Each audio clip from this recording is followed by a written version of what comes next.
wabarakatuh. Bertemu lagi dengan saya Hasna di Bincang-Bincang Semansak.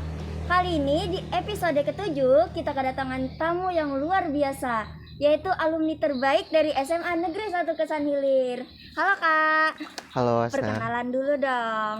Oke, Assalamualaikum warahmatullahi wabarakatuh. Perkenalkan, nama aku Muhammad Ihsan Ridho. Biasanya dipanggilnya Ihsan. Tapi biasanya kalau orang yang udah kenal dekat, teman akrab gitu, teman sekelas, manggil aku Incan ya. Jadi mungkin Hasna bisa panggil aku Kak Incan gitu. Kak Incan harus biar dekat lah. Oke, nah Kak Incan ini alumni terbaik dari SMA Negeri 1 Kesan Hilir. Nah, kita mau kepoin dulu Kak Incannya. Sekarang pengalaman kakak selama di SMA Negeri 1 Kesan Hilir yang pertama. Oke. Jadi dulu aku awalnya sebenarnya nggak pengen masuk ke Semansak ya, jujur. Awalnya pengen sekolah yang agak jauh gitu dari rumah. Tapi karena ada satu dan lain hal yang nggak memungkinkan, akhirnya masuk ke Semansak gitu. Tapi aku nggak kecewa-kecewa banget. Dan pas awal masuk Semansak kan ada ospek gitu ya. Nah di ospek itu aku kayak ngelihat ternyata kakak-kakak OSISnya itu keren ya pas selama di ospek. Aku ngerasanya kayak gitu, dan ekspektasi aku terhadap masa-masa SMA ternyata udah jauh gitu. Maksudnya ternyata masa-masa SMA yang aku lalui ternyata lebih tinggi daripada ekspektasi yang aku bayangkan gitu, dan aku mikirnya ternyata bisa jadi selama aku SMA nanti bakal lebih banyak lagi cerita dan pengalaman yang aku dapatkan jika dibandingkan dengan masa-masa SMP. Kemudian juga pas di SMA aku pernah jadi pengurus OSIS, pernah jadi ketua OSIS juga. Wah, pernah jadi ketua OSIS tuh pada tahun keberapa? Aku jadi ketua OSIS di tahun kedua aku sekolah, itu waktu kelas 11 ya. Periode kepengurusannya tahun 2017-2018. Iya, betul. Ceritakan dong Kak pengalaman kakak selama menjadi ketua OSIS. Oke. Jadi dulu tuh sebenarnya aku di tahun pertama jadi pengurus OSIS, aku tuh jadi sekretaris 2. Aku nyalon jadi sekretaris 2 dan alhamdulillahnya kepilih gitu. Terus pas udah tahun kedua, aku tuh kayak bingung mau daftar apa lagi gitu ya. Kan di tahun pertama udah jadi sekretaris 2 gitu. Terus karena teman-teman juga pada bercanda, ayo Chan daftar jadi ketua OSIS aja. Akhirnya beneran daftar jadi ketua OSIS, dan waktu itu kalau nggak salah calonnya ada 3 gitu. Aku, temanku rival, sama ada Aini waktu itu masih kelas 10. Dan aku terpilih jadi ketua OSIS, terus rivalnya terpilih jadi wakil ketua OSIS. Itu sih. Terus pas jadi ketua OSIS di periode pengurusanku itu juga aku yang menginisiasi pembentukan IG OSIS MPK Semansak yang sekarang followernya udah ribuan ya. Iya.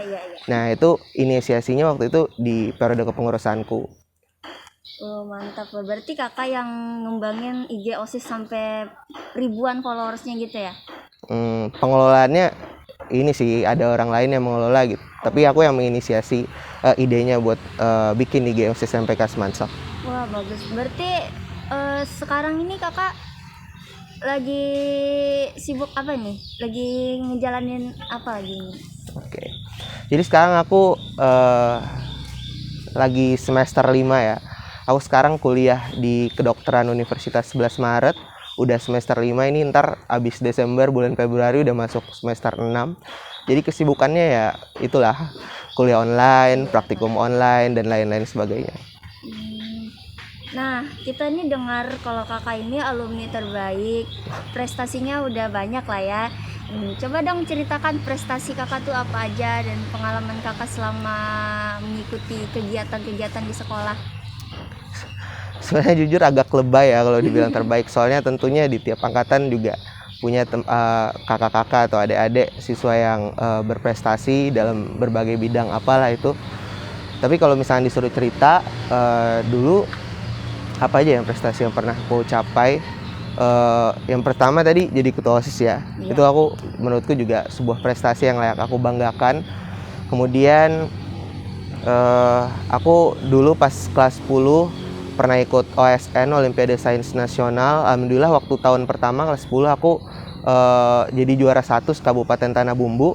Terus pas tahun kedua aku ikut lagi Olimpiade Sains Nasional, tapi sayangnya nggak dapet ya, karena di tahun kedua itu udah ada saingan yang luar biasa overpower gitu dari sekolah lain, jadi aku nggak menang.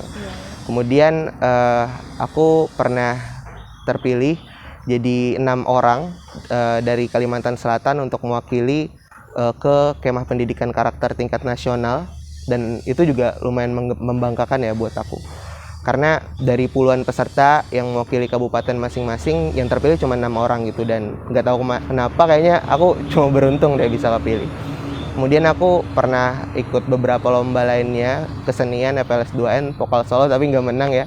Dan itu salah satu yang aku sesali juga, ternyata suara aku nggak bagus-bagus banget gitu, tapi tetap pengen ikut. Iya, ambis lah ya, Pak. Kemudian aku pernah ikut lomba debat bahasa Indonesia dulu, tapi nggak menang ya.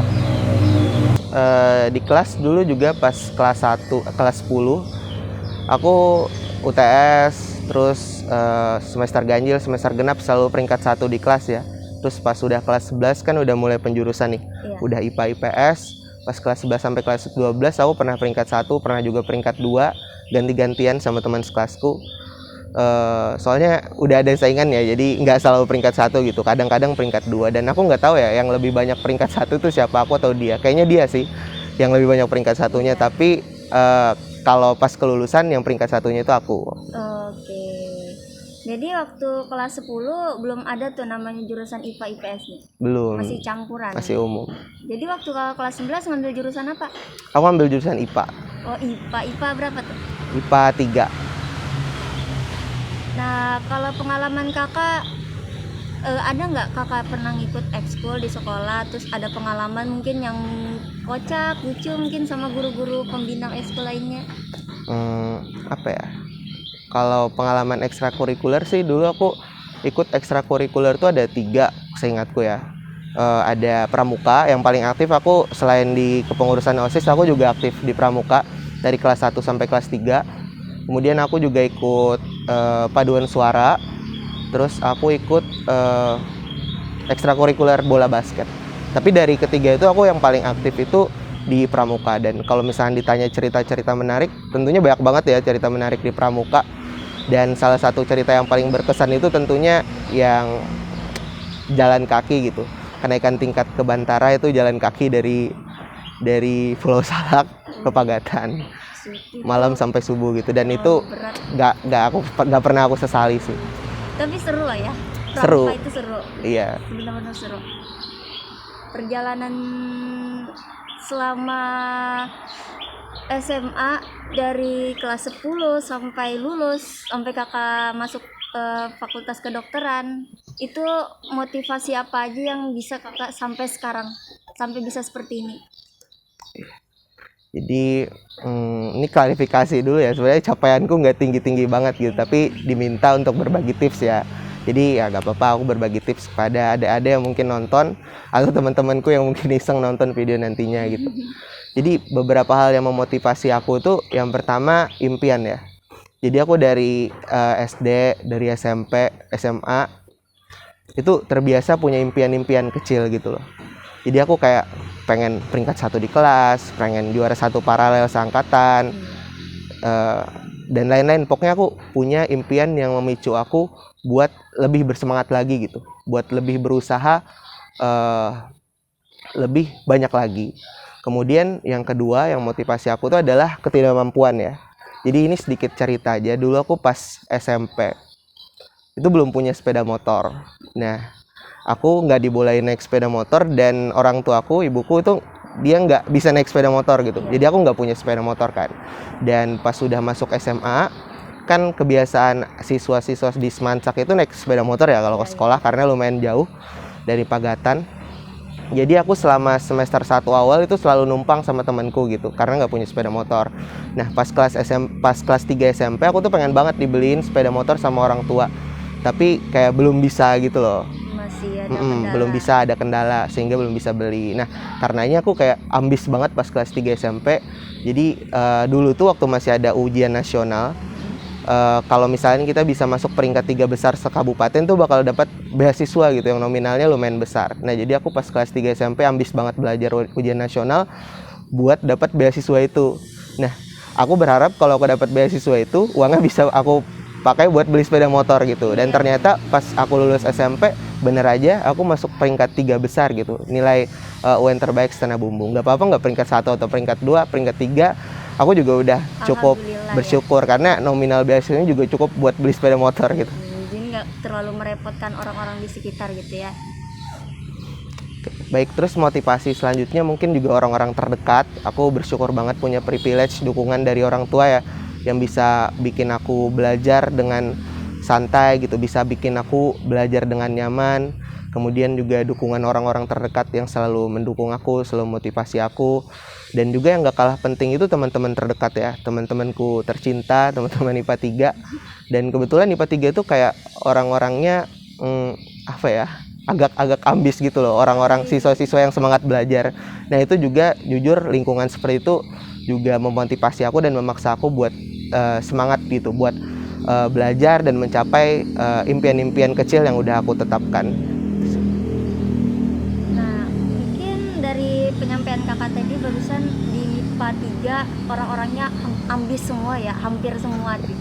Nah kalau yang sekarang ini kebanyakan remaja itu lagi boring-boringnya, suka rebahan nih kak, suka main game, macam-macam lah yang biasa menghambat mereka untuk meraih prestasi lagi. Nah mungkin ada pesan buat adik-adik yang nonton video ini mungkin supaya bisa lebih semangat lagi gitu. Oke. Baik, perlu teman-teman ketahui ya, pendidikan itu bukan perilaku konsumtif gitu. Jadi pendidikan itu investasi, belajar itu investasi. Jadi kita kalau ngeluarin duit buat beli buku, buat ikut bimbel, pokoknya buat pendidikan itu jangan dianggap sebagai sebuah pengeluaran, karena sejatinya itu tuh investasi gitu loh. Nantinya bakal balik lagi ke kita, entah dalam bentuk material atau dalam bentuk ilmu pengetahuan gitu. Jadi harus kita sadari dari diri sendiri bahwa belajar itu sebenarnya penting gitu buat setiap orang, mau orangnya masih sekolah, masih SMA, orangnya udah kuliah, orangnya kuliah S2 dan lain sebagainya, atau bahkan ketika sudah bekerja jangan pernah berhenti belajar apapun itu loh. Nggak cuman belajar IPA IPS doang. Kemudian mental health itu nyata ya. Orang-orang yang stres karena banyak tugas, karena nggak paham isi pelajaran itu nyata, dan orang-orang yang kena gangguan kejiwaan karena banyak pikiran itu juga nyata. Tapi satu hal yang perlu kita catat bahwa sebenarnya seringkali kita itu terlalu lebay menilai diri kita sendiri gitu. Betul juga. Nah jadi sebenarnya kita nih udah ngerasa berusaha banyak, kita udah ngerasa berjuang mati-matian, kita udah berasa melakukan yang terbaik, padahal sebenarnya usaha kita itu belum seberapa gitu. Belum sampai. Iya, belum sampai di titik maksimalnya. Ya, jadi betul, itu sih, jangan lebay menilai diri sendiri gitu. Intinya dijalanin aja sesuai skenario yang di atas ya. Iya, dijalanin aja, tapi jangan mengalir juga, harus ada ikhtiarnya. Iya, betul. Nah, itu dia motivasi dan tips-tips dari kakak siapa? Incan. Ya, kakak Incan. Mungkin kak Instagramnya dong, promosi. Instagramnya @ihsanrido, N-nya 2, O-nya 2 ya. Ridonya pakai H. Nah, di bawah sini ya. Oke, terima kasih karena sudah menonton video kali ini. Jangan lupa like, comment, share, dan subscribe channel ini. Sampai jumpa di episode berikutnya. Wassalamualaikum warahmatullahi wabarakatuh.